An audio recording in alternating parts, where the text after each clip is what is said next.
আপনার না কাজ আছে? আপনি কাজ রেখে এখানে কি করছেন? ঢোক গিলে বলল তৃষ্ণা। জায়ান কপালে হাত বুলিয়ে রাগী চোখে তাকিয়ে আছে তৃষ্ণার দিকে। তৃষ্ণা থেকে থেকে শুকনো ঢোক গিলছে। জায়ান শক্ত গলায় বলে, এই মেয়ে, তোমার প্রবলেম কি? তৃষ্ণা ভয়ে শাড়ির আঁচল শক্ত করে চেপে ধরে বলল, আপনি কি বেশি ব্যথা পাইছেন? আমি না আসলে ভূত ভেবে চামচের বাড়ি মেরে ভূত তাড়াত দিচ্ছিলাম।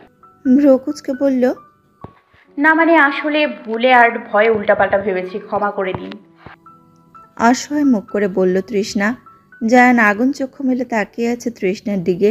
ও রোমান্টিকতার 12টা বাজে এখন ক্ষমা চাওয়া হচ্ছে? ফাজিল মেয়ে। কফি দাও। ধমক দিয়ে বলে উঠল জায়ান। তৃষ্ণা ধমক খেয়ে থতমত খেয়ে গেল আর এলোমেলো হাত মেলে তাড়াতাড়ি মগে কফি ঢালতে গিয়ে নিজের পায়ে গরম কফি ফেলে দিল। কেবল চুলা থেকে নামিয়েছিল আগুন গরম কফি। কফি পায়ে পড়তেই তৃষ্ণা মৃদু আর্তনাদ করে চোখ মুখ কুঁচকে ফেলল। জায়ান তৃষ্ণার এমন বেখেয়ালিপনা দেখে রাগান্বিত চোখে একবার তৃষ্ণার মুখশ্রী দেখে পায়ের দিকে তাকালো। ফর্সা পায়ে গরম কফি পড়তেই লাল বর্ণ ধারণ করেছে। জায়ান বিড়বিড় করতে লাগলো, এ কাকে আমি কফি করার জন্য পাঠিয়েছিলাম? এ আমার সেবা করতে এসে নিজেই রোগী হয়ে গেল। নিজের কপালে এখন নিজেই বাড়ি মারতে ইচ্ছে করছে জায়ানের। একটা কাজও ঠিকঠাক মতো করতে পারো না। তোমাকে কাজ দেওয়াটাই আমার ভুল হয়েছে। দিলে তো নিজের পা পুড়িয়ে। তৃষ্ণা দাঁতে দাঁত চেপে নিজের ব্যথা সহ্য করার আপ্রাণ চেষ্টা করছে। কাপা কাপা হাতে কফির মগ জায়ানের দিকে বাড়িয়ে দিল, তবুও জায়ান তৃষ্ণার হাত থেকে কফি না নিয়ে তৃষ্ণাকে পাঁচ কোলে তুলে নেয়। হকচকিয়ে তৃষ্ণা কফির মগ দ্রুত পাশে রাখে। আতকে ওঠা গলায় বলে ওঠে, আপনি কি পাগল? আমাকে পুড়িয়ে মারতে এভাবে কোলে নিতে আসছেন? নিজের নিজের ভুলে পা পুড়িয়েছ, আমি না হয় গা পুড়িয়ে দেব, সমস্যা কি? সেই একই কষ্ট পাবে। নামান আমাকে, আমি আপনার কোলে থাকবো না। আর আমি নামাবো না। আপনি সব কিছুতে জোর করেন কেন? তুমি করতে পারো না তাই। তৃষ্ণা গাল ফুলিয়ে চুপ করে রইল। জায়ান তৃষ্ণাকে কফির মগ হাতে নিতে বলে রুমের দিকে পা বাড়ালো। আয়ান আজ সারাদিন বাসার বাইরে ছিল। আজ বাসায় আসার ইচ্ছাই ছিল না, কিন্তু জেসমিন বেগমের কলে অতিষ্ঠ হয়ে বাসায় এসেছে। ড্রয়িং রুমে পা রাখতে জায়ানের কোলে তৃষ্ণাকে দেখে ওর মেজাজটাই খারাপ হয়ে যায়। আয়ান সোফার হাতল ধরে রাগ কিরমির করতে লাগে। ভাই তো দূরে ছিল তৃষ্ণার থেকে, তাহলে এইসব কি? দুজনে এত ঘনিষ্ঠ হয়ে আছে কেন? আর ভাই তৃষ্ণাকে নিজের রুমে নিয়ে যাচ্ছে কেন? কথা তো ছিল আলাদা রুমে থাকবে দুজন। কি হচ্ছে এসব? একদিন 2 দিন এখন থেকে কি তাহলে দুইজনে এক রুমে এক বিছানায় থাকবে পার্মানেন্টলি? আয়ন নিজের রুমে এসে তাকে উশসী ফোনে ভিডিও কলে কথা বলছে নিজের ফ্রেন্ড সার্কেলের সাথে। উশসী আয়নকে দেখে ফট করে কল কেটে দেয় আর আহ্লাদ গলায় এগিয়ে এসে বলে, তুমি তো আজ আসবে না বলেছিলে। কেন এসে তোমায় বিপদে ফেলে দিলাম মনে হয়? কি বলছো? বিপদে ফেলবো কেন? আমি তো তোমাকে আসতেই বলেছিলাম, তুমি তো আসবে না বললে। তুমি আসছো, আমি কত খুশি হয়েছি জানো। সরো তো, তোমার ন্যাকামি বিরক্তিকর লাগছে। কার রূপে আবার ফাঁসলে যে আমাকে বিরক্ত লাগছে? আয়ন সরে আসতে চেয়ে উশসী আয়নের হাত ধরে আটকে বলে, সেদিনের ব্যবহার কিন্তু আমি এখনও ভুলিনি আয়ান। তুমি আমায় আঘাত করেছিলে, এখনও আমি কাউকে কিচ্ছু জানাইনি। আমার প্রশ্নের উত্তর না দিলে এসব তোমার মাকে জানাতে বাধ্য হব। তুমি আমাকে থ্রেট দিচ্ছ? সাবধান করছি, আমায় ঠকানোর চেষ্টা করো না, না হলে তোমার সর্বনাশ করতে আমি দুবারও ভাববো না। তোমার ধমকিতে আমি আয়ান ভয় পাবো? ভাবলে কি করে? যা খুশি করে নাও, তোমাকে বিয়ে করেছি এই বেশি। এছাড়াও আমার বউ হওয়ার কোনো যোগ্যতা নাই তোমার। আমি তোমার মতো একটা ছেলেকে বিয়ে করছি, এটাই তোমার 7 কপালের ভাগ্য। না হলে কে বিয়ে করতো তোমার মতো চরিত্রহীন লম্পট ছেলেকে? আর তুমি আমায় বাধ্য হয়ে না, নিজের স্বার্থ সিদ্ধির জন্য বিয়ে করেছ। আমার বাবা তোমাদের পাশে না থাকলে তোমরা কবে মাটির সাথে মিশে যেতে? জায়ানের উপর দুর্বল ছিলাম আমি। জায়ানের কাছে পাত্তা না পেয়ে আমি তোমায় বিয়ে করেছি, শুধু ওর মতো দেখতে বলে। না হলে তোমার কোনো যোগ্যতাই ছিল না আমার পাশে দাঁড়ানোর। আজ তুমি জায়ানের মতো চেহারা পেয়েছো বলেই আমাকে বিয়ে করতে পেরেছো। তোমার তো কোনো যোগ্যতাই নাই নিজের কিছু করার, শুধু আছে মেয়েদের দিকে নিকৃষ্ট নজর দেয়া আর তাদের ভোগের বস্তু ভাবা। রাগে আয়ন উশসীর গাল চেপে ধরল। উশসী ধাক্কা দিয়ে আয়নকে নিজের থেকে সরিয়ে জোরে জোরে শ্বাস নিতে লাগলো। এখনো পুরনো নাগরের প্রতি তোর টান যায়নি? তুই আমার সামনে জায়ানের গুণগান গাইছিস? তোকে তো আজ আমি মেরেই ফেলবো। এগিয়ে ধরতে যাবে তখনই রুমে প্রবেশ করে জেসমিন বেগম। দুজনের এমন রেষারেষি দেখে তাড়াতাড়ি এসে আয়নকে ধমক দেয়। আয়ন রাগে ফুঁসতে ফুঁসতে বাথরুমে ঢুকে যায়। জেসমিন বেগম উশসীর দিকে তাকিয়ে জিজ্ঞেস করে কি হয়েছে। উশসী কিছু না বলে বিছানায় শুয়ে পড়ে। আয়ন বেরিয়ে আসতেই জেসমিন বেগম তাকে তার রুমে যেতে বলে বেরিয়ে যায় রুম থেকে। আয়ন নিজেও একটু পর মায়ের রুমে এসে উপস্থিত হয়।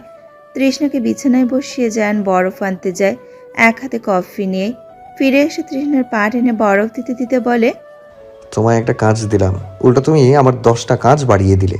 কোথায় আমার হেল্প করবে, আমার কাজ কমিয়ে দেবে, তা না ঝামেলায় ফেলে দিলে।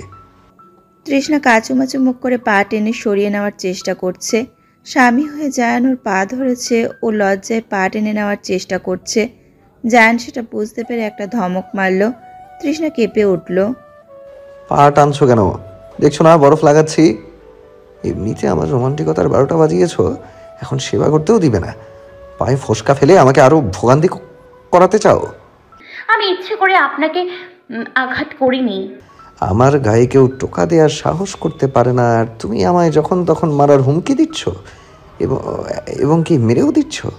ওসব তো ভুল করে করেছি, ইচ্ছে করে করিনি, সত্যি। তোমার সেবা যত্ন করতে করতে আমার কফি ঠান্ডা শরবত হয়ে গেছে। ওদিকে দেখো 11টা 45 বাজে। এখন রাত জেগে আমার কাজ করতে হবে। বউয়ের সাথে যে একটু শান্তিতে ঘুমোবো সেই উপায়ও রাখলে না। এত রাত হয়ে গেছে, আপনি যদি সারা রাত কাজ করেন তাহলে তো সারা রাতে ঘরে লাইট জ্বালানো থাকবে, আমি ঘুমাবো কি করে? এই জন্যই তো তোমার জন্য আলাদা রুম বরাদ্দ করেছিলাম। তুমি তো এখানে থাকার বায়না ধরলে। রাতে কি কাজ করেন? আপনি কি চাকরি করেন? সেসব তোমার না জানলেও চলবে। শুয়ে ঘুমানোর চেষ্টা করো, আমি কাজ করি। আমি ঘুমোতে পারবো না। তাহলে জেগে আমার সাথে প্রেম করবে? তৃষ্ণা লজ্জা পেয়ে মাথা নিচু করে ফেলল। জায়ান ওর মাথায় টোকা মেরে নিজের জায়গায় গিয়ে বসল। তৃষ্ণা শুয়ে জায়ানের দিকে তাকিয়ে আছে। জায়ান মনোযোগ দিয়ে কাজ করছে, তার ফাঁকে ফাঁকে একটু পর পর তৃষ্ণার দিকে তাকাচ্ছে। যতবারই তাকিয়েছে ততবারই দেখছে তৃষ্ণা ওর দিকে এক দৃষ্টিতে তাকিয়ে আছে। জায়ান চোখের ইশারায় তৃষ্ণাকে ঘুমাতে বলছে, অন্যদিকে ফিরতে বলছে। তৃষ্ণা মাথা মুন্ডু কিছুই বোঝেনি, ও একইভাবে আছে। জায়ান ফট করে দাঁড়িয়ে পড়ল আর তৃষ্ণার দিকে এসে ঝুঁকে বলল, কি হচ্ছে? ডিস্টার্ব করছো কেন? তৃষ্ণা হকচকিয়ে বলে, কি? বিরক্ত করছো কেন? বিরক্ত কোথায় করলাম? আমি তো শান্ত হয়ে শুয়েছিলাম। শান্ত হয়ে আছো? রিয়েলি? কি করেছি আমি বলুন আপনি? আমার দিকে ওইভাবে তাকিয়ে আছো কেন? আমার সমস্যা হচ্ছে, বুঝতে পারছো না? একদম ওইভাবে আমার দিকে তাকিয়ে থাকবে না, নাহলে একদম মেরে ফেলবো। তোমার জন্য আমি মায়ের কাছে কথা শুনতে পারবো না। আমার কাজ শেষ করতে দাও। আমার ঘুম আসছে না, আমি দেখছি আপনার কাজ। জায়ান চাদর নিয়ে তৃষ্ণার মাথা ঢেকে দিল। এবার ঘুমাও, একদম মুখ খুলবে না। উশসীর সাথে আবার খারাপ বিহেভ করেছো? শক্ত গলায় বলল জেসমিন বেগম। ওর কথা বাদ দাও তো। তুমি আমাকে বাসায় আসার জন্য তাড়া কেন দিলে সেটা বলো। বাদ দেবো কেন? বলছি না ওর সাথে কোনো রকম খারাপ বিহেভ করবে না। আম্মু, ওকে জাস্ট আমার এখন সহ্য হয় না। তুমি তো জানোই প্রথম থেকে ওকে আমি সহ্য করতে পারি না। তবুও ওকে আমি 1 বছর ধরে সহ্য করে আসছি। আর কতদিন ওকে আমার সহ্য করতে হবে? দিন দিন ও নিজের সীমা পেরিয়ে যাচ্ছে। আমার কাছে আমার কাজের জন্য কৈফিয়ত চাচ্ছে। আমি কি করব না করব ওই ফকিনীর বাচ্চাকে তার কৈফিয়ত দেব? নিজের রাগকে সংযত করো।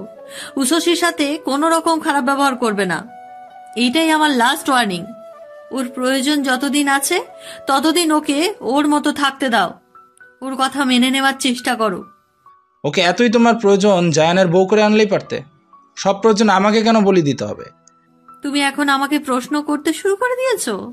আমি প্রশ্ন করলে আমাকে ধমক দিতে পারো, অথচ ভাইকে ধমক দেওয়ার সাহস তোমার নেই। কিন্তু কেন? যে কাজের জন্য তোমাকে এনেছি সেই কাজটা করো। অযথা প্রশ্ন করে টাইম ওয়েস্ট করো না। আয়ন রাগে ফুঁসতে লাগলো। জেসমিন বেগম আয়নকে একটা রুমে নিয়ে আসলো। আয়ন নিজের কাজ শেষ করে আর একবারও জেসমিন বেগমের দিকে তাকালো না, নিজের রুমে চলে আসলো। তৃষ্ণা জাগ্রত হয়ে দেখতে পায় সকাল হয়ে গেছে আর জায়ান সোফায় হেলান দিয়ে ঘুমিয়ে আছে। তৃষ্ণা শোয়া থেকে উঠে বসে জায়ানের দিকে তাকিয়ে ভাবে, উনি কি তাহলে সত্যি সারা রাত জেগে কাজ করেছে, বিছানায় আসার সময়টুকুও পায়নি? ঘুমিয়েছে কখন? তৃষ্ণা উঠে জায়ানের সামনে গিয়ে দাঁড়িয়ে হাত নাড়ায়। ঘাড় বাঁকা করে ঘুমিয়ে আছে। ওনার কি ঘাড় ব্যথা করবে না? ডাকবে কি ডাকবে না ভেবেই ডেকে ওঠে। জায়ান ঘুম ঘুম চক্ষু মেলে তাকিয়ে সামনে সদ্য ঘুম থেকে ওঠা তৃষ্ণাকে দেখে থমকে যায়। তৃষ্ণা এলোমেলো চুলগুলো বড় খোপা করে দাঁড়িয়ে আছে তার সামনে। ঘুম থেকে উঠেছে কেবলই, এই জন্য মুখের ওপর তৈলাক্ত ভাব ফুটে উঠে আছে। জায়ান তৃষ্ণার এই রূপ দেখে কিছুক্ষণ হাঁ করে তাকিয়ে আছে, কথা বলতে পারছে না। ওর চোখে তৃষ্ণাকে এই রূপে অপরূপ সুন্দর লাগছে। সাথেই প্রচণ্ড খুশি হলো ঘুম থেকে উঠে এমন একটা দৃশ্য দেখে ওর মনটা ফুরফুরে হয়ে গেল। ও ঘুমিয়েছে ঘন্টাখানেক হবে, সারা রাত ধরে কাজ করেছে।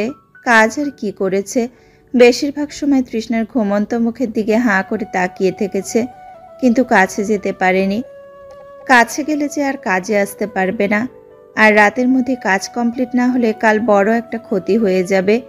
এমনিতেই মায়ের মুখে সারাক্ষণ বউ এনে নাকি কাজের গাফিলতি করে এইসব শুনতে হয়। এই জন্যই জিদ্দি মনে আজকে কাজটা শেষ করবে ভেবেছিল। জায়ান নিঃশাক্ত চোখে তাকিয়ে আছে, আর এইদিকে তৃষ্ণা জায়ানকে অদ্ভুত ভঙ্গিতে তাকিয়ে থাকতে দেখে ডেকেই যাচ্ছে। বিছানায় গিয়ে শুতে বলছে। সারা রাত কাজ করেছে, ক্লান্ত, এখানে না শুয়ে বিছানায় গিয়ে ঘুমিয়ে নিতে। জায়ান ওর কথার কোনো উত্তর দিচ্ছে না, না নড়ছেও। এক দৃষ্টিতে ওর দিকে তাকিয়ে আছে। তৃষ্ণা মুখটা বিকৃত করে চেয়ে আছে। জায়ান চোখ বন্ধ করে আবার তাকিয়ে উঠে ওয়াশরুমে চলে গেল। বেরিয়ে এলো চোখে মুখে পানি দিয়ে। সারা রাত জেগে থাকার ফলে চোখ দুটো লাল বর্ণ হয়ে আছে। তৃষ্ণা দাঁড়িয়ে জায়ানের কাণ্ড কারখানা দেখছে। জায়ান তোয়ালে দিয়ে মুখ মুছে রেডি হতে লাগলো বাইরে যাওয়ার জন্য। তৃষ্ণা জায়ানকে পরিপাটি হতে দেখে ধরে ফেলেছে জায়ান আর বিশ্রাম নেবে না। তৃষ্ণা এগিয়ে এলো ড্রেসিং টেবিলের সামনে। জায়ান তখন চুল পরিপাটি করছিল। আপনি এই সাত সকালে কোথায় যাবেন? জায়ান নিজের কাজ করতে করতেই বললেন, সারা রাত যে কাজ করলাম সেটা সম্পূর্ণ করে আসি। তুমি এখন আমায় ডেকে ভালোই করেছো। বাঁকা হয়ে শুলেও 2-3 ঘন্টার আগে জাগ্রত হতে পারতাম না। Thank you. বলেই তৃষ্ণার দিকে তাকিয়ে হাসলো। তৃষ্ণা বোকা চোখে তাকিয়ে আছে। আপনি এই কাগজপাতিতে কি করলেন রাতভর? এত সকালে আবার কি কাজ সম্পন্ন করতে যাবেন? ঘুমাবেন না? অসুস্থ হয়ে যাবেন তো। বললেই কি তুমি বুঝতে পারবে? জেগে থাকার অভ্যাস আছে, এত সহজে আমি অসুস্থ হই না। থতমত খেয়ে গেল তৃষ্ণা। মাথা নিচু করে বলল, বুঝতে পারবো না বলে আপনি আমাকে কিছুই বলবেন না? যখন জানেন আমি কিছু জানতে বুঝতে পারবো না, তাহলে আমার মতো অশিক্ষিত মেয়েকে আপনি বিয়ে করলেন কেন? এখন বুঝতে পারবো না বলছেন? তোমার যেমন জানার বোঝার এত আগ্রহ, আমার তো জানানোর আর বোঝানোর এত আগ্রহ নেই। তুমি এসব না জানলে বিরাট কোনো ক্ষতি হয়ে যাবে না, তাই তুমি তোমার মতোই থাকো। তৃষ্ণা মাথা নিচু করে ফট করে একটা কথা বলে উঠল, আমি শুনেছি গ্রামের মেয়েকে শহরে ছেলেরা বিয়ে করে আনে ঠকানোর জন্য, তাদেরকে কাজের লোকের মতো খাটানোর জন্য। আপনিও কি সেরকম মনোভাব থেকে আমাকে বিয়ে করেছেন? আপনি আবার আমাকে ঠকাবেন না তো? বলেই ঢোক গিলল। মুখ ফসকে কথাটা তো বলে ফেলল, এখন যদি এর জন্য ধমক খেতে হয়। জায়ান অবাক চোখে তাকিয়ে আছে তৃষ্ণার দিকে। তৃষ্ণার কথা শুনে জায়ানের চোখ দুটো বড় বড় হয়ে উঠেছে। এমন প্রশ্নের সম্মুখীন হবে ও কল্পনা করতে পারেনি। তোমার মাথায় এসব কথা আবার কে ঢুকিয়েছে? কাজের লোকের মতো কি? তোমাকে তো কাজ করাই না। কে ঢোকাবে? এটা তো সত্য কথাই। এবার যখন বাসায় গিয়েছিলাম তখনও তো আমার চাচিরা এসে বলছিল এত বড়লোক বাড়ি থেকে আমাকে কেন বিয়ে করে নিয়ে গেল। আমি তো আপনাদের বাড়ির বউ হওয়ার যোগ্যই না। বিয়ে করেছি আমি, আমার বইয়ের যোগ্যতা আমি দেখবো নাকি আমার বইয়ের যোগ্যতা আছে কি না সেটা তোমার চাচিরা ঠিক করে দেবে? রাগান্বিত গলায় বলল। তৃষ্ণা জায়ানের রাগান্বিত কণ্ঠস্বর শুনে চুপ মেরে গেল, আর কথা বলার সাহস করল না। জায়ান তৃষ্ণা দুই বাহুতে হাত রেখে বলল, তোমার ওই 3rd ক্লাস চাচিদের জন্য তুমি তোমার বাড়িতে যাওয়ার অধিকার হারালে। যারা আমার নামে তোমার কাছে খারাপ কথা বলতে আসবে তারা কেউ তোমার জীবনে থাকতে পারবে না, মনে রেখো। তৃষ্ণা বিস্মিত চোখে তাকালো জায়ানের দিকে।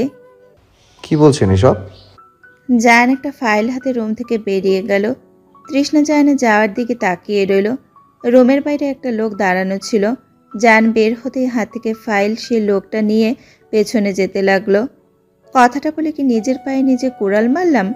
আচ্ছা, উনি তো এমনি কথাটা বলতে পারে, আমি এত ভাবছি কেন? সামান্য একটা ব্যাপার নিয়ে উনি আমায় এত বড় শাস্তি কেন দেবে? বেশি ভাবছি। ধুর, বকুল কি করছে দেখে আসি।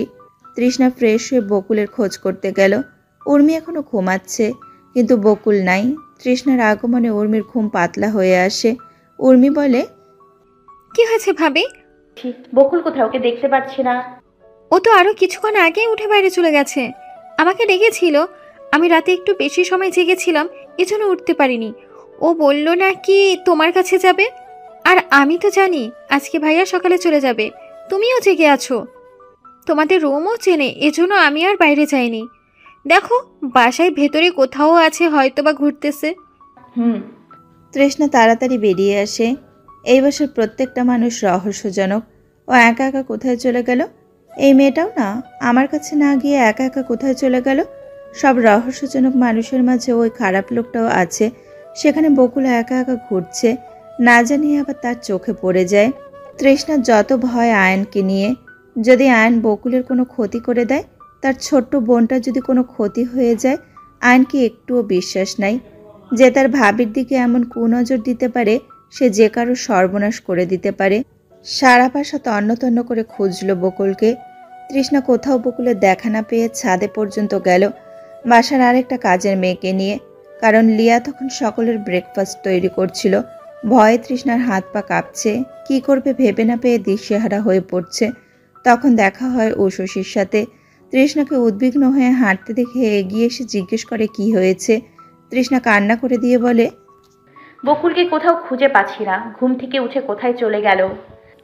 আরে তুমি কাঁদছো কেন? আশেপাশে কোথাও আছে, ভালো করে খুঁজে দেখো। ভোর সকালে কোথাও যাবে। সারা বাসা তো খুঁজলাম, কোথাও নেই। বাগানে দেখেছো?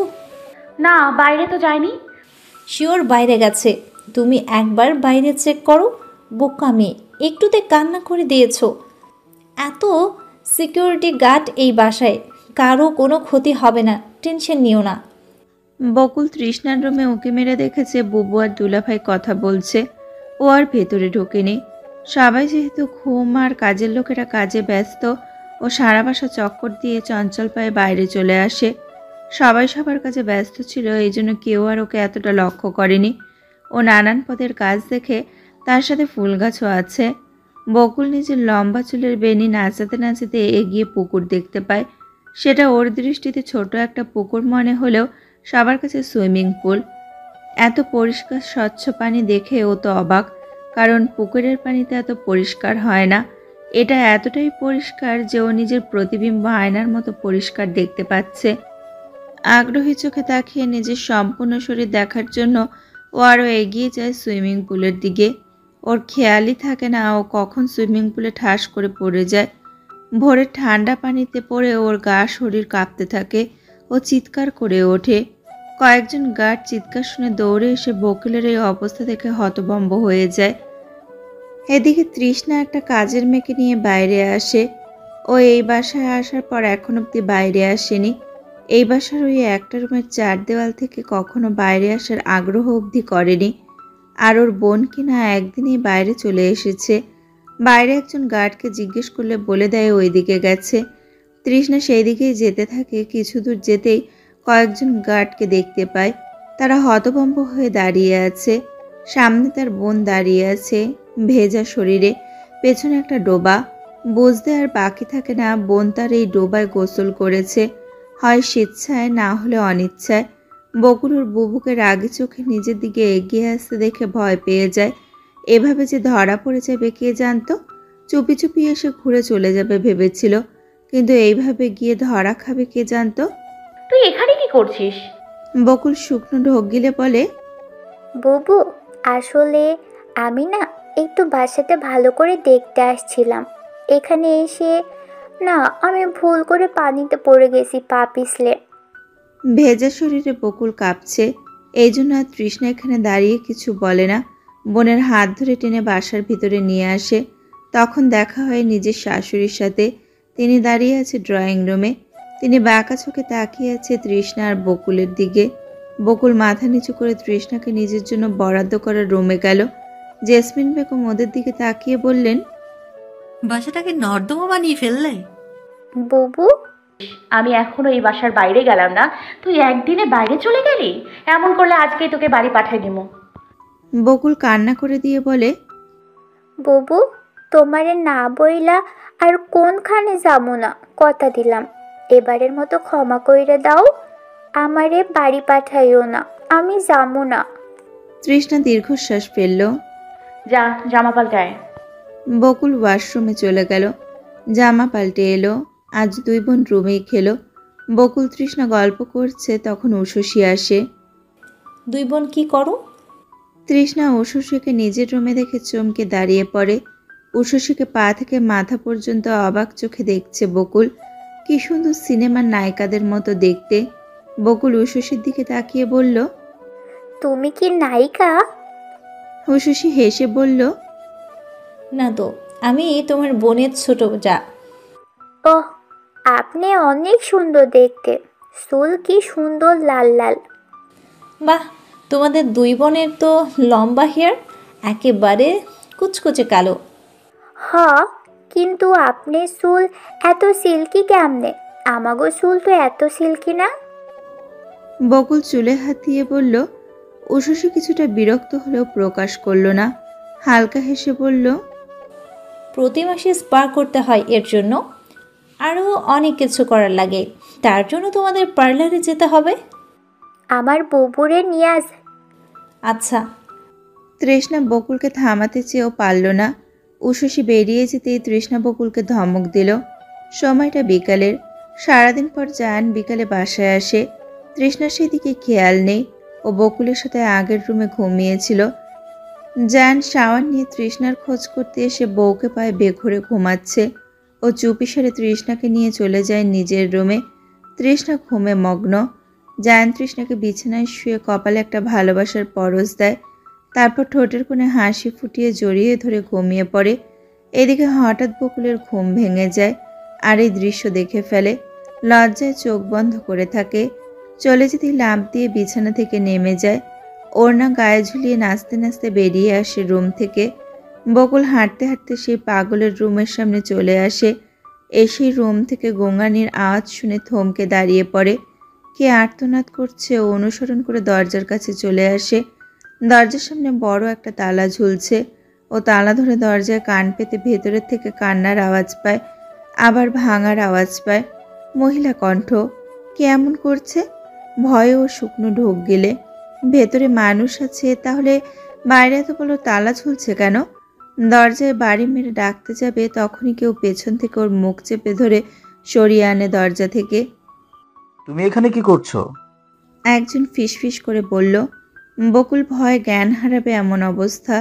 ঢোক গেলে তাকিয়ে দেখে বুবুর দেওরের সামনে দাঁড়িয়ে আছে, আর চোরের মতো ফিসফিস করে কথা বলছে। ও চোখ বড় বড় করে তাকিয়ে বলে, ওই ঘরে কেডা আছে? তারে তালা দিয়ে রাখছেন কেন? আমি দরজা খোলার চেষ্টা করছিলাম। তাড়াতাড়ি চলো ভাই, এখানে তোমাকে দেখলে সর্বনাশ হবে। আরে কি কন? আমি তো উপকার করতে আইছি। সারেন, আহেন আমার লগে। দুজন মিলে দরজা খুলি। রুমের মহিলাটা কাঁদতেছিল। জোভান ঢোক গেলে। এই বাচালকে তো চুপ করানো যাচ্ছে না। জোভান পকেট থেকে রুমাল বের করে বকুলের মুখে বেঁধে দেয়। বকুলের চোখ দুটো রসগোল্লার মতন হয়ে গেছে। ও না কিছু বলতে পারছে, না সহ্য করতে পারছে। করছে। হাত ধরে টেনে জোভান ওকে সরিয়ে নিয়ে আসে। পাশের দেওয়ালের পেছনে দুইজনে লুকিয়ে পড়ে। জোভান আড়াল থেকে তাকিয়ে থাকে। আয়ন একটা ইঞ্জেকশনের সিরিজ নিয়ে সেই রুমের সামনে যায়। প্যান্টের পকেট থেকে চাবি বের করে তালা খুলে ভেতরে ঢুকে আবার দরজা আটকে দেয়। বকুল চোখ বড় বড় করে তাকিয়ে আছে আয়নের দিকে। আয়নকে ও জায়ান ভেবে তাকিয়ে আছে। জোভান দরজা বন্ধ হতেই বকুলকে নিয়ে ফিরে আসে।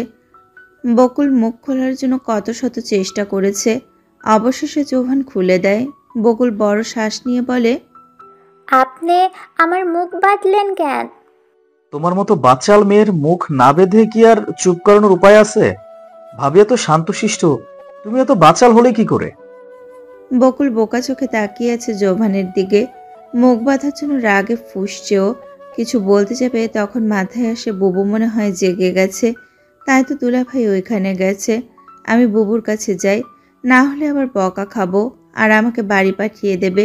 বকুল জোভানের দিকে তাকিয়ে বলল, আপনারা কিছু কইলাম না বুবুর লিগা। বলেই বকুল দৌড়ে চলে গেল জায়ানের রুমের দিকে। তৃষ্ণা চোখ মেলে নিজেকে জায়ানের নিকটে ও তার রুমে দেখে বিস্মিত হয়। ঘুমালাম বোনের সাথে, উঠলাম স্বামীর বাহুবন্ধন থেকে। ও জায়ানকে ধাক্কিয়ে উঠে যায়। এই রুমে কখন এলো ও ভাবছে। জায়ান তৃষ্ণা ধাক্কা খেয়ে উল্টো ঘুরে ঘুমিয়ে গেছে। তৃষ্ণা দরজা খুলে বাইরে এসে দেখে বকুল দাঁড়িয়ে আছে। দরজা খুলে বকুলকে দাঁড়িয়ে থাকতে দেখে বকুল দৌড়ে এসে তৃষ্ণাকে বলে, বুবু আমারে একা রেখে চলে এলে কখন? আমি কখন উঠে দরজার সামনে দাঁড়িয়ে আছি। ঢোক গেলে মিথ্যা কথা বলে বকুল। বুবুকে সব জানাতে ইচ্ছে করছে, কিন্তু বকা খাওয়ার ভয় বলতে পারছে না। আমি নিজেও জানি না কখন এই রুমে আসলাম। বকুল অন্যমনস্ক হয়ে কিছু ভাবছে। তৃষ্ণা সন্দেহ চোখে আছে বকুলের দিকে। না পেরে ধাক্কা দিয়ে বলে, কি রে, কি ভাবছিস? কিছু না বুবু। বলেই বকুল রুমের ভেতর যেতে চায়। তৃষ্ণা দরজা আটকে ওকে নিয়ে বাইরে চলে আসে। বকুল চোরের মতো মুখ করে ওর সাথে যাচ্ছে। আজ শুক্রবার, সকাল থেকে হাঁসফাঁস করছে উর্মি, কোথাও দাঁড়াতে পারছে না। জায়ান আজকে মিহির আর ওর মাকে বাসায় আসতে বলেছে। কোনোভাবেই উর্মি সেই দাওয়াত ওর কাছে পৌঁছাতে পারেনি। মিহির ফোন রিসিভই করেনি। উর্মি মিহিরের বাসা খুঁজে চলে গিয়েছিল মিহিরের বাসায়। ওর মাকে অনেক বলে রাজি করিয়ে এসেছে, আর ও নিজেকে মিহিরের ফ্রেন্ড বলে পরিচয় দিয়েছে। মিহিরের মাকে বলে এসেছে যেভাবেই হোক মিহিরকে নিয়ে যেন শুক্রবার আসে। এখন উর্মির একটাই টেনশন হচ্ছে, উনি কি মিহিরকে রাজি করিয়ে নিয়ে আসতে পারবে? যদি আজ না আসে ভাই তো খেপে যাবে। কি করব আমি? ভয় পাচ্ছে উর্মি। না আসলে ভাইকে কি জবাব দেবে ও?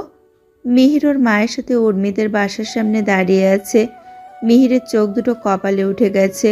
ও বিস্মিত চোখে মায়ের দিকে তাকিয়ে বলে, মা, এটা কোথায় নিয়ে আসলে আমাকে?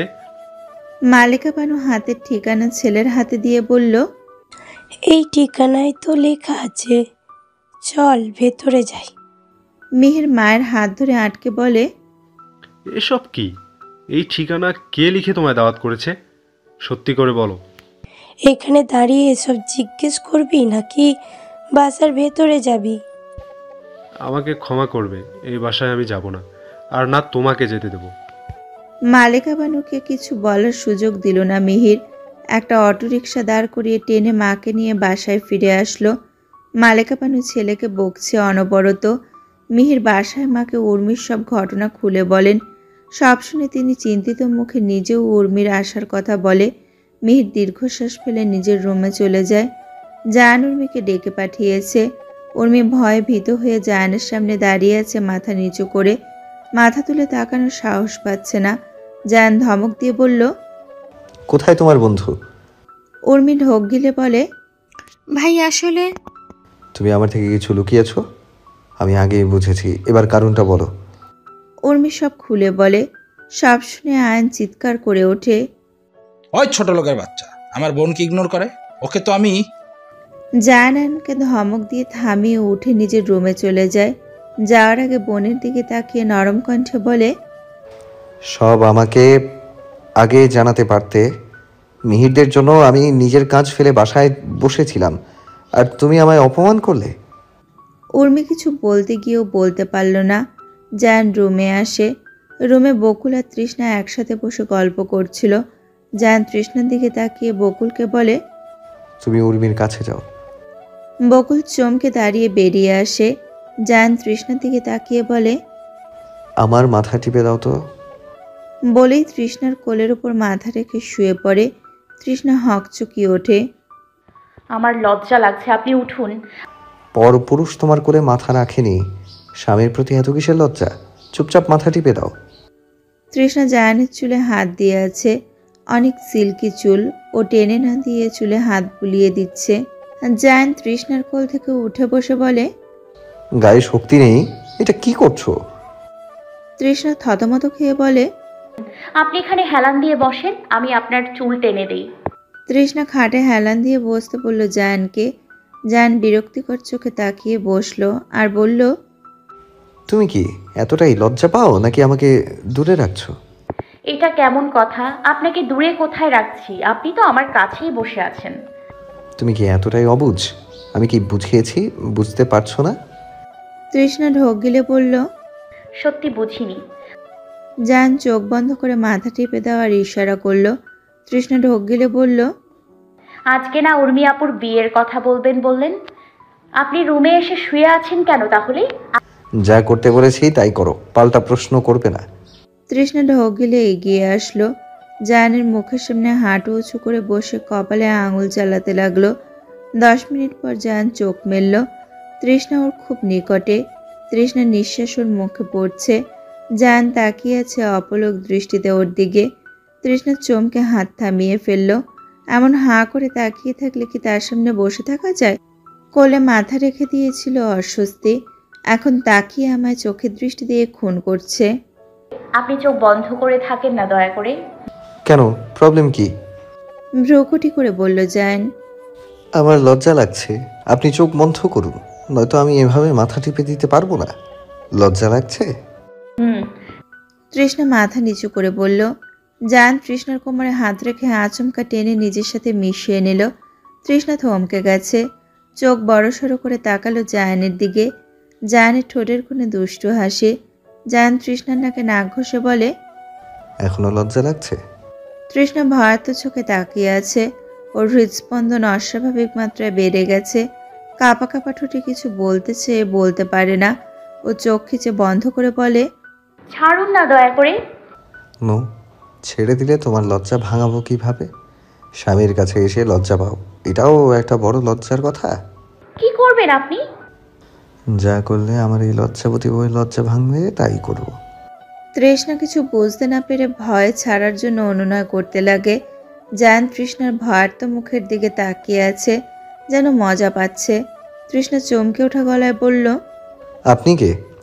জায়ান তৃষ্ণার কোমরে আরো জোরে চাপ দিয়ে নিজের বুকের ওপর ফেলে দেয় তৃষ্ণাকে। তৃষ্ণা জায়ানের শার্ট হাতে ধরে আছে। আবার আমি কে বলছো? তুমি তো বহু চালাক মেয়ে। স্বামী রোমান্স করতে আসলে তাকে না চেনার ভান করে সরিয়ে দেওয়ার চেষ্টা করো। আরেকটু ঘনিষ্ঠ হতে যাবে জায়ান, তখন বকুলের কণ্ঠ শুনে চমকে ওঠে দুজনে। দরজা বন্ধ, তাই বকুল ভেতরে যেতে পারেনি, কিন্তু দরজা ধাক্কা দিয়ে যাচ্ছে। জায়ান বিরক্তকর চোখে দরজার দিকে তাকিয়ে ছেড়ে দিল। তৃষ্ণা দ্রুত দরজা খুলে দিল। কি হয়েছে? বুবু, আমার ভয় করছে, একা আমার সাথে আয় না। কোথায় যাব? উর্মি আপু কই? সে দরজা বন্ধ করে রাখছে। আমি একা কি করব? আমার না ভয় করছে, আয় না আমার লগে। জায়ানকে রেখে তৃষ্ণা বকুলকে নিয়ে বাইরে এলো। বুবু, দুলা ভাই কই? কেন, দুলা ভাইয়ের লগে গল্প করবি নাকি? বকুল ভয়ার্ত মুখে জোর করে হাসি এনে বলে, কও না বুবু, আমার না তোমার শাড়ি পরে ভালো লাগছে না, আমি এটা পাল্টে ফেলি। বলেই বকুল বাথরুমে ঢুকে গেল। তৃষ্ণা অবাক চোখে বোনের দিকে তাকিয়েছিল। এই তো দুপুরে বকুল জোর করে কত বলে ওর একটা শাড়ি নিয়ে পরল। ওর নাকি পরার অনেক ইচ্ছে হয়েছে। এখন তাহলে কি হলো মেয়েটার? শাড়ি পাল্টানোর জন্য এত তাড়াহুড়ো করলো কেন? আর এত ভয় পেয়ে আছে কেন? আয়ন চোরের মতো মুখ করে হাঁটছিল, তখন ধাক্কা খায় জায়ানের সাথে। জায়ান ভ্রুকুচকে আয়নকে জিজ্ঞেস করে, হোয়াট হ্যাপেন্ড? আয়ন কপালের ঘাম মুছে বলে, নাথিং। বলেই এক প্রকার পালিয়ে যায়। আয়নের যাওয়ার দিকে জায়ান সন্দিহান চোখে তাকিয়ে আছে।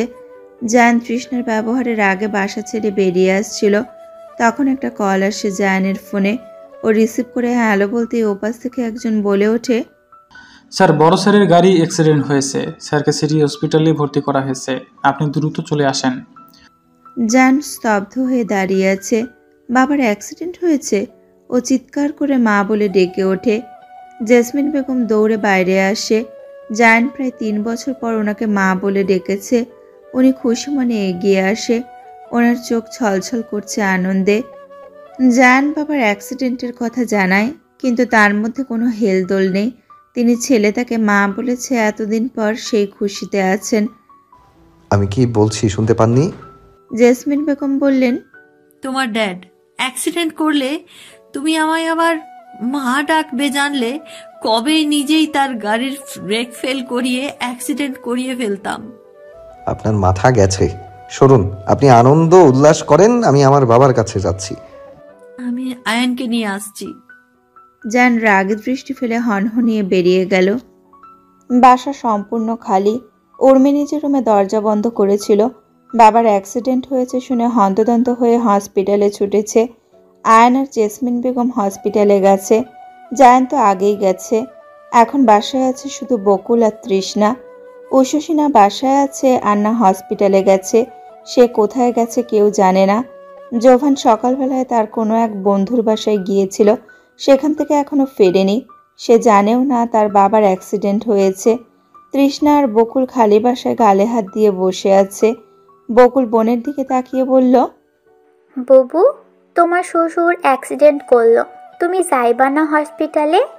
তৃষ্ণা আনমনে বলল, আমি কেমনে যামু? হসপিটাল কোথায়? আমি তো এই বাসার বাইরে পা রাখি নাই, আমি হসপিটাল চিনবো কেমনে? সবাই চলে গেছে, আমারে নেয়ার হলে তো নিয়েই যাইতো। হ, আচ্ছা বুবু, তোমার একটা কথা কই। বল। বকুল ঢোক গিলে আমতা আমতা করে বলল, বুবু, ওই পূর্ব পাশে একটা রুম আছে না, বাইরে তালা মারা, তার ভিতরে কে একজন থাকে, চিৎকার করে কান্না করে। আমি ওই দিন গেছিলাম। আমি না দরজা খুলতে চাইছিলাম, কিন্তু বাইরে ইয়া বড় একটা তালা দেওয়া। তুমি কি জানো ওই রুমে কে থাকে? আর তারে কেন তালা দিয়ে রাখছো? তৃষ্ণা মনে করার চেষ্টা করে বলল, বকুল, তুই ওই পাশে গিয়েছিলি কেন? তুই জানিস ওই রুমে একটা পাগল থাকে? পাগলের কথা শুনে বকুল ভয়ার্ত কণ্ঠে বলল, ও মা গো, বলো কি ওই রুমে পাগল থাকে? আমি আরো দরজা খুলে দেওয়ার জন্য কত কষ্ট করছিলাম। তোরে আমি বলছি না বেশি এদিক ওদিক ছোটাছুটি করবি না? বকুল মাথা নিচু করে বলল, আর করবো না, আমি শুধু তোমার পাশে পাশেই থাকবো। এবার বলতো, একটু আগে তোর কি হয়েছিল? তুই শাড়িটা খোলার জন্য এত উতলা হচ্ছিলি কেন? বকুল ভয়ার্ত চোখে বুবুর দিকে তাকিয়ে আছে। কি করে বুবুকে সত্যিটা বলবে? মনে পড়লে ওর গায়ে কাটা দিয়ে ওঠে। দুলাভাই ওকে পেছন থেকে জড়িয়ে ধরেছিল আর তৃষ্ণা বলে ওকে চুমু দিয়েছিল। ছি ছি ছি ছি, আমি কেন বুবুর শাড়ি পরতে গেলাম? আমি তো কত শুকনো বুবুর থেকে। তাহলেও দুলাভাই ভুল করলো কি করে? বকুল ভয়ার্ত চোখে তাকিয়ে আছে তৃষ্ণার দিকে। তৃষ্ণা সন্দেহ চোখে চেয়ে বলল, চুপ করে আছিস কেন? সত্যিটা বল আমাকে। বকুল মাথা নিচু করে সব খুলে বলল। তখন বাসায় আসে জোভান। ওরা দুজন ড্রয়িং রুমে বসেছিল, এজন্য জোভানকে দেখে দুইজনে কথা থামিয়ে দেয়। কি ব্যাপার ভাবি, বাসায় এত নীরব কেন? তৃষ্ণা উঠে এসে জোভানকে সব খুলে বলে। জোভান এক নজর বকুলের দিকে তাকিয়ে ফোন বের করে উর্মিকে কল দেয়। কথা বলতে বলতে নিজের রুমে চলে যায়। জোভানকে দেখে তৃষ্ণার বকুলকে জেরা করার কথা মাথা থেকে চলে যায়। বকুলকে খেতে দিয়ে তৃষ্ণা মলিন মুখে দাঁড়িয়ে থাকে। খেতে ইচ্ছে করছে না। সবার ওপর দিয়ে কত ঝড় যাচ্ছে, আর উনিও তো না খেয়ে আছে। কখন গেছে? সবাই এখন রাত 10টা বাজে, এখনো কেউ বাসায় আসলো না। জোভানের থেকে শুনতে হবে বাবা কেমন আছে। তৃষ্ণা বকুলকে রুমে শুইয়ে দিয়ে জোভানের রুমে যাবে। জোভানের থেকে খবর নিয়ে জানতে পারল হসপিটালের পাশে নাকি উষসীর বাবার বাড়ি, তাই সবাই সেখানে গেছে। জায়ানের উর্মি চলে আসবে একটু পর। আর জায়ানের বাবা অ্যাক্সিডেন্ট করে মোটামুটি ভালোই আঘাত পেয়েছে, কিন্তু গুরুতর আঘাত নয়। তিনি যতটা আঘাত পেয়েছে তার থেকেও বেশি ভেঙে পড়েছে। গাড়ি থেকে তার ইম্পর্ট্যান্ট একটা ফাইল মিসিং, সেই টেনশনে তিনি অসুস্থ হয়েছেন বেশি। বকুল একা কোনোভাবেই শুয়ে থাকবে না, ওর জন্য তৃষ্ণা ওর পাশে একটু শুয়েছিল। কিন্তু জায়ান না আসা পর্যন্ত তৃষ্ণা দুই চোখের পাতা এক করতে পারবে না। অনেক বলে কয়ে ওর থেকে ছাড়া নিয়ে জোভানের কাছে গেছিল শুনতে। এসে দেখে সেই মেয়ে বসে আছে, তাই বাধ্য হয়ে শুয়ে পড়ে। শুয়েও জেগেছিল বকুল। ঘুমিয়ে পড়তেই তৃষ্ণা বিছানা থেকে উঠে যায়। জায়ানের রুম থেকে ঘুরে এসে কি মনে করে যেন সেই পাগলের রুমটায় যায়। একবার সামনাসামনি থেকে পাগলটাকে দেখার কৌতূহল দমাতে পারছে না। আবার জায়ান নাকি ওই রুমে যায়। জায়ান তাহলে পাগলটাকে ভয় পায় না? ওই পাগল এই পরিবারের কি হয়? আজ যেহেতু বাসায় কেউ নেই, একটা সুযোগ তো নেওয়া যায়। তৃষ্ণা সত্যি সত্যি ভয় ডর ভুলে পাগলটার রুমের সামনে এসে হাজির হলো। জায়ানের রুমে একটা বড় চাবির গোছা পেয়েছিল, সেই চাবির গোছাটা নিয়ে এসেছে সাথে করে। একটা একটা করে চাবি তালাই দিয়ে খোলার চেষ্টা করছে। 10টা চাবি দিয়ে চেষ্টা করে ফেলল, তবুও খুলছে না। আর মাত্র 4টে চাবি আছে, আর একটা দিয়ে মোচড় দিতেই তালা খুলে যায়। ও লাফ দিয়ে ওঠে তালা হাতে নিয়ে। আজ একটা অদ্ভুত কাণ্ড ঘটেছে। ভেতর থেকে কোনো সাড়া শব্দ পাওয়া যাচ্ছে না। পাগলটা এত নিশ্চুপ হয়ে আছে কেন? তৃষ্ণা এবার কিছুটা ভয় পাচ্ছে ভেতরে যেতে, তবুও কাঁপা কাঁপা হাতে দরজার ছিটকানি খুলে দরজা খুলতেই ভেতর থেকে বিচ্ছিরি দুর্গন্ধ না খেয়ে এসে ঠেকল। রানী গোলাপি কালার শাড়ি ওর পরনে। ও তাড়াতাড়ি শাড়ির আঁচল টেনে নাকের মধ্যে চেপে ধরল। ছি, এখানে কোনো মানুষ থাকে? কি বিশ্রী গন্ধ, আর কি বিশ্রী অবস্থা। এই গন্ধটা এসেছে সামনে পাগলটা বমি করে ভাসিয়েছে, সেগুলো দেখে তৃষ্ণা এখানেই বমি আসা ধরল। ও আর ভেতরে যাওয়ার সাহস করতে পারছে না। ভাঙাচোরা দিয়ে কি অবস্থা করে রেখেছে রুমটার। ও দরজাটকে বেরিয়ে আসতে চাইল, তখনই ভেতর থেকে এক ভূতের মতো কেউ দৌড়ে এসে ওর চুল টেনে ধরল। আচমকা কেউ দৌড়ে আসাতে ও ভয় পেয়েছে। তার মধ্যেই সেই মানুষটাকে দেখে ও ভয় আরও কাঁপতে লাগে। কি ভয়ঙ্কর লাগছে পাগলটাকে। চুলগুলো উস্কো খুস্কো হয়ে মুখ ঢেকে আছে, চোখ দুটো লাল টকটকে। মহিলাটার মাথার কয়েকটা চুল পাকা ধরেছে। চুলের বিনি ধরে এমনভাবে টেনে ধরেছে ওর মাথা ব্যথা হয়ে গেছে। ও ছাড়ানোর জন্য হাঁসফাঁস করতে লাগলো। পাগলটা ওকে টেনে রুমের ভেতরে দিয়ে ধাক্কা দিয়ে ফেলে নিজে বাইরে চলে আসে। তারপর নাচতে নাচতে বলে, আমারে রুমের ভেতর আটকে রাখবি তোরা? আমারে আটকে রাখবি? তুই আটকে থাক, আমি এখন বাইরে যামুগা। সব কয়টারে পুলিশে দেব।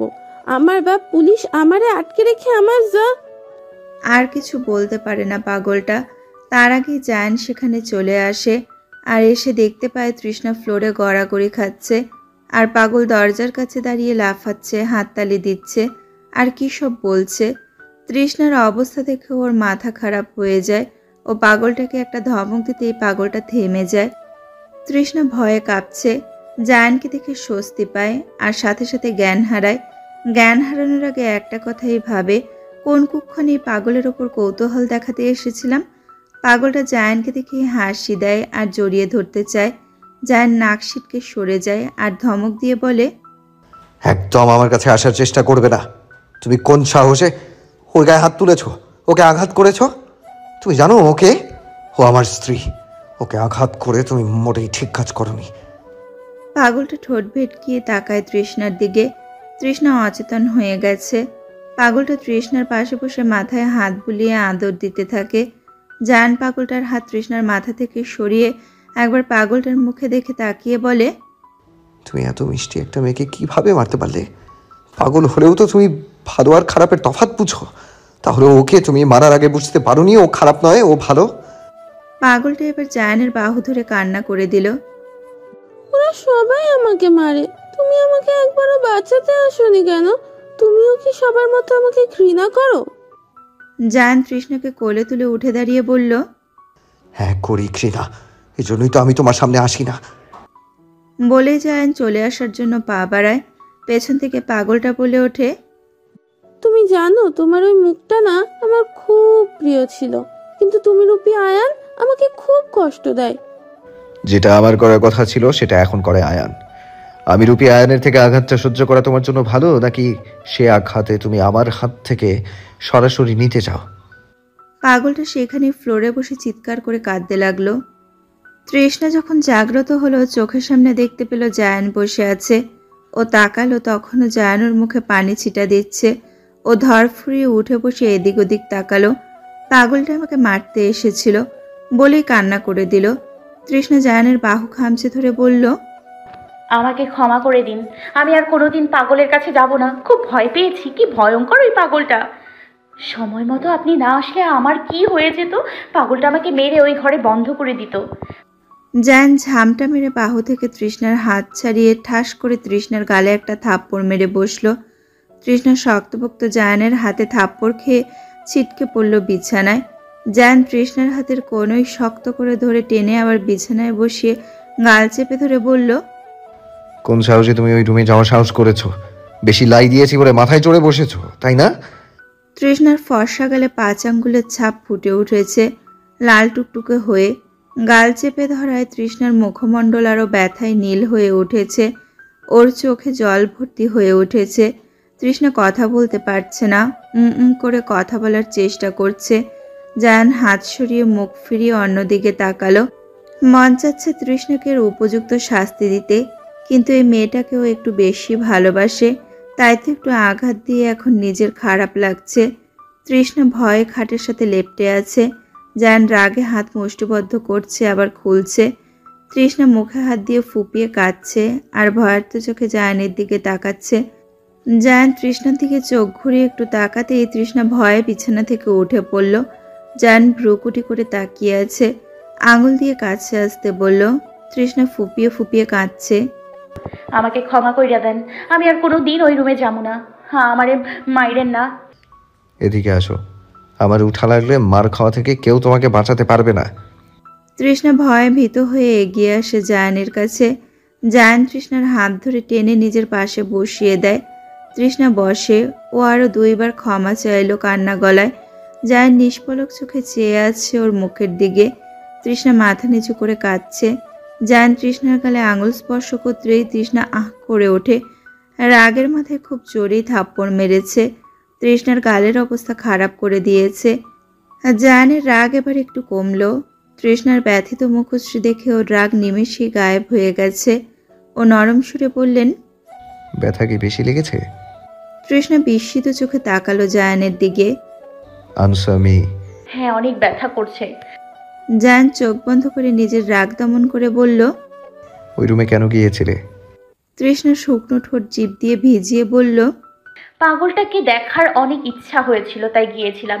একটু দেখেই চলে আসবো। আমাকে ক্ষমা করে দিন, আর কোনো দিন এমন কাজ করব না। পাগল কারো দেখার ইচ্ছে হয়?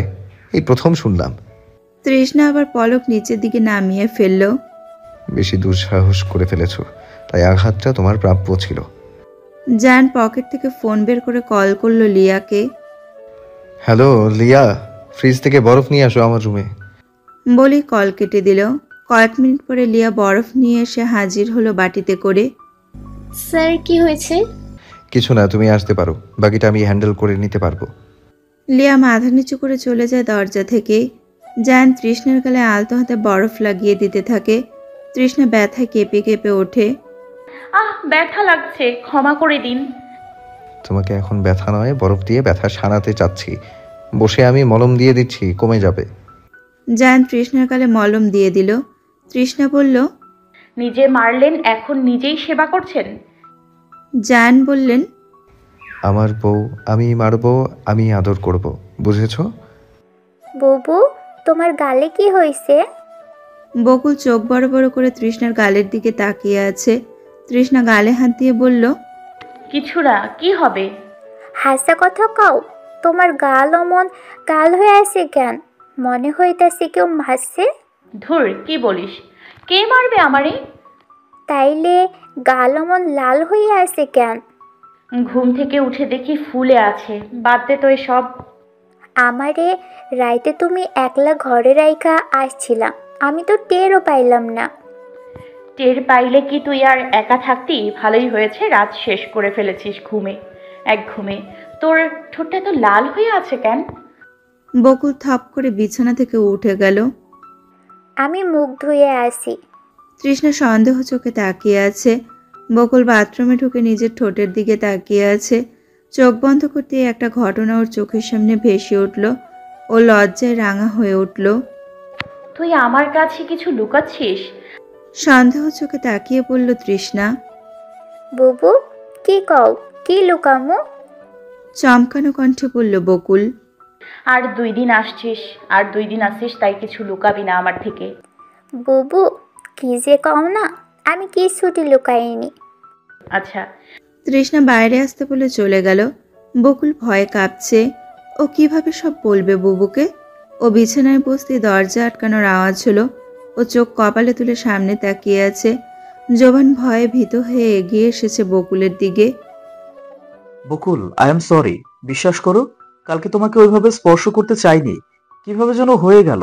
আমাকে ভুল বোঝো না, believe me, I really love you. আমার তোমাকে খারাপভাবে অপবিত্রভাবে স্পর্শ করার কোনো ইচ্ছে ছিল না। আমি ভুল করে তোমার ঠোঁট স্পর্শ করে ফেলেছি। শয়তান পোলা, আবার আসছিস? বুবু দেবর বইলা এখনো কিছু করি নাই। তোর ভালো আচরণ দেইখা তোরে আমার মনে ধরছিল, আর তুই সুযোগ পাইয়া কি করলি? জোভান কিভাবে মানাবে জানে না, তাই মাথা নিচু করে বলল, 2 দিন পর চলে যাবে শুনলাম, সত্যি? হ, সত্য। তোমাকে অনেক মিস করব। আবার কবে আসবে? তগ এই শয়তান বাড়িতে আর জীবনে আসমো না। জোভান আর একবার সরি বলে চলে গেল। চলে যাওয়ার আগে বকুলের রাগ ভাঙাতে হবে, যেভাবেই হোক ভাবতে ভাবতে গেল।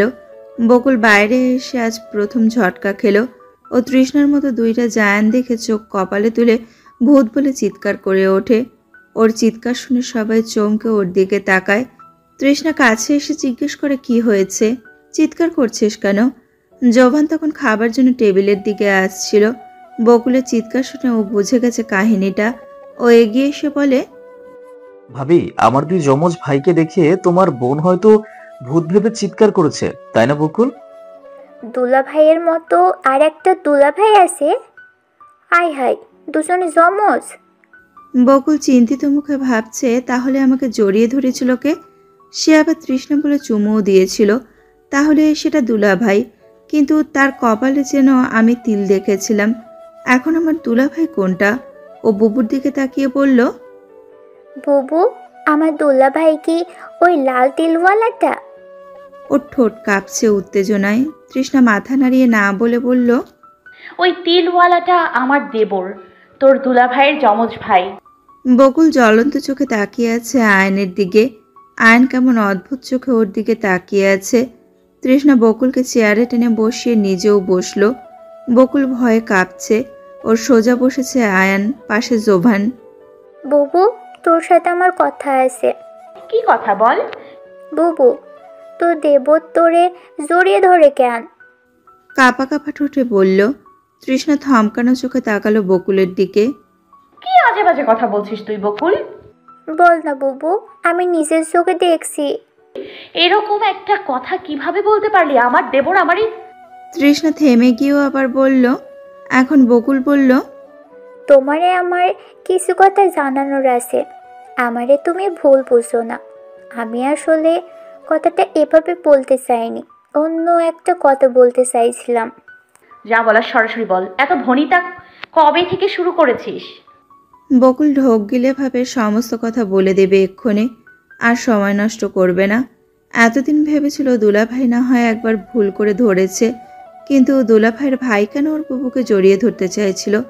ব্যাপারটা তো পরিষ্কার হচ্ছে না। কোনো না কোনো গন্ডগোল তো আছেই। তৃষ্ণা বোনের দিকে তাকিয়ে আছে। কি সত্যি জানাতে চায় বকুল? সেটা জানবার জন্য অধীর আগ্রহে চেয়ে আছে বকুলের দিকে। আর বকুল হাঁসফাঁস করছে। কথাটা কিভাবে বলবে ভেবে অস্থিরও। বকুল এবারেও কিছুই বলতে পারল না। তৃষ্ণাকে যেই মুহূর্তে বকুল বলতে যাবে সব কিছু সাহস করে, তখনই যায় না সে। আর 2 বোনের সামনে দাঁড়িয়ে আদেশ করে 2জনকেই রেডি হয়ে নিতে, কোথাও নিয়ে যাবে বেড়াতে। তৃষ্ণা তো অবাক সুরে জায়ানকে প্রশ্ন করে, রেডি হব কেন? কোথায় যাব? বললেই কি তুমি চিনবে? তোমাদের একটা জায়গায় বেড়াতে নিয়ে যাব। আমার একমাত্র শালিকা বলে কথা, সে চলে যাবে কাল দিন পরেই। আসার পরে রুমে 4 দেয়ালেই তো বন্দি হয়ে রইল। এই জন্যই তোমাদের দুজনকে ঘুরতে নিয়ে যাব। এবার রেডি হও। বকুল খুশিতে লাফিয়ে উঠল খুশির খবর পেয়ে। তৃষ্ণাকে জানানোর কথা বেমালুম ভুলে গেল। তৃষ্ণা নিজেও এইসব একপাশে ফেলে বোনকে রেডি হতে বলে নিজেও শাড়ি বের করতে আলমারির কাছে গেল। খুব খুশি লাগছে ওর। প্রথম জায়ানের সাথে ঘুরতে বের হবে। খুশিতে মনটা বাকবাকম করছে। তৃষ্ণা কোন শাড়ি পরতে যাবে সেই সব পছন্দ করছে। জায়ান আবার ফিরে এলো হাতে 2টা শপিং ব্যাগ নিয়ে। তৃষ্ণা, এখানে বকুলের জন্য ড্রেস আছে, আর এইটায় তোমার জন্য শাড়ি আছে, এটাই পরিও। তৃষ্ণা জায়ানকে দেখে আলমারির সামনে থেকে সরে জায়ানের সামনে এসে দাঁড়িয়েছে। বিছানার উপর জায়ান ব্যাগ 2টো রেখেছে। তৃষ্ণা শপিং ব্যাগ খুলে ড্রেস বের করলো। বকুলের জন্য 2টা কামিজ এনেছে। বকুল উকি মেরে দূর থেকে দেখছে। খুশিতে ওর চোখ বড় বড় হয়ে আছে। জড়িয়ে ধরার কাণ্ডের পর থেকে বকুল জায়ানের সাথে কথা বলতেও লজ্জা পেত, কিন্তু আজ তো বুঝতে পেরেছে দুলাভাই ছিল না লোকটা। তাই ও জায়ানের ওপর থেকে সমস্ত লজ্জা চলে গেছে। ও খুশি হয়ে এগিয়ে একটা কামিজ সেট হাতে নিয়ে বলল, দুলা ভাই, কি সুন্দর জামা আনছেন, আপনারে অনেক ধন্যবাদ। তৃষ্ণা জায়ানের আনা কালো শাড়িটার দিকে অবাক চোখে চেয়ে আছে। খুব সুন্দর শাড়ি, ঝিকমিক করছে। তৃষ্ণা কান ধরে জায়ানকে বলল, এটা নতুন কিনেছেন? হ্যাঁ, বকুলের জন্য কেনাকাটা করতে গিয়েছিলাম, তখন শাড়িটা এক পলক দেখেই মনে হয়েছে এটা আমার বউকে পরলে খুবই সুন্দর লাগবে। তৃষ্ণা লজ্জা পেয়ে মাথা নিচু করে ফেলল। শাড়িটা ঝটপট পরে ফেলো, আর চুলটা অবশ্যই বাঁধবে, খোলা রাখবে না। আমি চাই না আমার বউয়ের চুল অন্য মানুষ দেখুক। এই চুল দেখার এবং ছোঁয়ার অধিকার শুধু আমার। জায়ান একটু থেমে আবার বলল, তোমরা রেডি হও দ্রুত, আমি বাইরে অপেক্ষা করছি। বকুলের জন্য একটা সবুজ কামিজ ও একটা গোলাপি কামিজ আনা হয়েছে। বকুল গোলাপি কামিজ পরে এলো। তৃষ্ণার সামনে এসে বলল, বুবু, দেখ তো আমারে কেমন লাগতেছে। খুব সুন্দর লাগছে, আয় তো আমার কুচি ধর। বকুল বোনের সামনে বসে পড়ল কুচি ধরার জন্যে। বুবু, কালো শাড়িতে তোমারে পরীর মতো দেখা যাইতেছে। তৃষ্ণা মিষ্টি করে হাসলো। কসমেটিক্সের অভাব নাই তৃষ্ণার সামনে, কিন্তু ও এত সাজতে পারে নাকি? জীবনে এত মেকআপ দেখেছে নাকি? ও কিছুই বুঝতে না পেরে লিয়াকে ডেকে আনলো। লিয়া এসে তৃষ্ণাকে বলল, ম্যাম, আপনাকে অনেক কিউট লাগছে, কালো শাড়িতে অপূর্ব লাগছে। আসেন, আমি সাজিয়ে দিই আপনাকে। আচ্ছা। লিয়া খুব যত্ন করে সাজিয়ে দিল তৃষ্ণাকে। তৃষ্ণা আয়নার সামনে দাঁড়িয়ে বলল, আমি তো নিজেরে চিনতেই পারছি না, বকুলরেও একটু সাজাই দেন। আচ্ছা দেব, আপনি একটু কাছে আসেন, ম্যাচিং করে নেকলেস পরিয়ে দিই। তৃষ্ণা হাতে কালো চুড়ি পরেছিল শুধু, এবার লিয়া গলায় কালো পাথরের নেকলেস পরিয়ে দিল। চুল বেনি করে নিচ থেকে পেঁচিয়ে পিঠ পর্যন্ত এনে বার করে দিল। এখন চুল ছোট লাগছে। দুই বোন একই স্টাইলের চুল বেঁধেছে। লিয়া বলল চুল খোলা রাখলে তৃষ্ণাকে অনেক সুন্দর লাগতো, কিন্তু তৃষ্ণা জায়ানের বারণ শুনে আর রাজি হয়নি। মাঝখানে তৃষ্ণা বসেছে, একপাশে জায়ান, একপাশে বকুল। দুই বোন বড় বড় চোখ করে বাইরে তাকিয়ে আছে। জানালা খোলা, এই জন্য হুড়মুড় করে বাতাস ঢুকছে। আর দুই বোন শহরের বড় বড় দালান কোঠা, শহরের মানুষজনের চলাচল দেখছে। ঢাকা শহরের বিখ্যাত জ্যামে বসে। জায়ান চোখে কালো সানগ্লাস পরা, গায়ে কালো স্যুট বুট পরে সাহেবী স্টাইলে একপাশে বসে আছে নীরব হয়ে। বুবু, সব গাড়ি একলগে থাইমা আছে কেমন করে? তৃষ্ণা নিজেও বোকার মতো গাড়ির দিকে তাকিয়ে আছে। ভিন্ন ধরনের গাড়ির মেলা বসেছে যেন। সব গাড়ি সারিবদ্ধ হয়ে দাঁড়িয়ে আছে। হঠাৎ করে গাড়ি একই সঙ্গে ছুটতে লাগলো, চলতে শুরু করলো। দুই বোন চোখ ভরা বিস্ময় নিয়ে তাকিয়ে আছে। তৃষ্ণা জায়ানের দিকে ঘুরে বলল, এটা কি হলো? সব গাড়ি একসঙ্গে থেমে রইলো, আবার একসাথে চলতে শুরু করলো কেন? এটা হচ্ছে ট্রাফিক জ্যাম, শহরের নিত্যদিনের সঙ্গী। আমি কিছু বুঝি নাই। মুখটা ভোতা করে বলল তৃষ্ণা। জায়ান তৃষ্ণার নাক টেনে দিয়ে বলল, ওরে আমার অবুঝ বউ রে। ঢাকার সবচেয়ে জনপ্রিয় পার্কে নিয়ে এসেছে জায়ান তৃষ্ণা আর বকুলকে। দুই বোন প্রথমে ঢাকা শহরের কোথাও বেড়াতে এসেছে। খুশিতে দুই বোনই আত্মহারা। গাড়ি থেকে নেমে পার্কের ভেতরে ঢুকলো তিনজন। তিনজন ঢুকে চারজন হয়ে গেল, কারণ পার্কের ভেতরেই ছিল জোভান। জায়ান জোভানকে বলল বকুলকে নিয়ে পার্কটা ঘুরতে। ওকে ভাই, নো টেনশন, বকুলের সাথে আমি আছি, তুমি ভাবির সাথে সময় কাটাও। দুজনের কথোপকথন শুনে বকুল বুঝে গেছে ওকে এখন বাকি সময়টাই জোভানের সাথে কাটাতে হবে। রাগে ও জোভানের দিকে একবার তাকিয়ে মাথা নিচু করে দাঁড়িয়ে রইল। জায়ান তৃষ্ণার হাত নিজের হাতের মুঠোয় নিয়ে এগিয়ে গেল। বকুল আমাদের সাথে আসতো। আমার ভাই ওকে দেখেই রাখবে। প্রথমবার বউকে নিয়ে ঘুরতে আসলাম, সেখানে শাড়ি থেকে নষ্ট করবে সেটা তো হতে পারে না। আমি একটু আমার বউয়ের সাথে একা টাইম পাস করতে চাই। তৃষ্ণা ঘাড় ঘুরিয়ে পেছনে তাকিয়ে দেখলো বকুল সেখানেই দাঁড়িয়ে আছে। জোভান সামনে দাঁড়িয়ে কিছু বলছে। তোমার যদি বোনকে ছাড়া শুধু আমার সাথে যেতে খারাপ লাগে, যাও নিয়ে আসো বোনকে। জায়ান তৃষ্ণার হাত ছেড়ে দিল। তৃষ্ণা হতভম্ব হয়ে জায়ানের মুখের দিকে তাকিয়ে আছে। কালো সানগ্লাসের আড়ালে ঢাকা পড়ে আছে জায়ানের চোখ। তৃষ্ণা ঢোক গিলে নিজেই জায়ানের হাত ধরে বলল, আমার আপনার সাথেই খুব ভালো লাগছে, চলুন। জায়ানের ঠোঁটের কোণে হাসি ফুটল। মন রাখতে ভালোই কথা বলতে পারো। জায়ান জোভানকে কল করে ওদের সাথেই আসতে বলল। বকুল জোভানের সাথে কোথাও যাবে না, তাই শক্ত হয়ে দাঁড়িয়েছিল। আর জোভান বকুলের রাগ কমানোর জন্য অনেক কথাই বলছিল। আর সাথে যাওয়ার জন্য অনুরোধ করছিল। তখনই জায়ান কল করে তাদের সাথে যেতে বলে। এটা শুনে বকুল আগে আগেই সেই দিকে হাঁটতে লাগে। জোভান একটা ফুল বিক্রেতাকে দেখে তার কাছ থেকে একটা গোলাপ কিনে বকুলের পেছনে দৌড় লাগালো। জায়ান আর তৃষ্ণা এগিয়ে আছে। জোভান বকুলের সামনে গিয়ে ফুলটা ওকে দিল। বকুল ফুল নিয়ে ফেলে দিল। জোভান অবাক হয়ে ফুলের দিকে তাকিয়ে বলল, এটা কি করলে বকুল? এত সুন্দর ফুলটা ফেলে দিলে?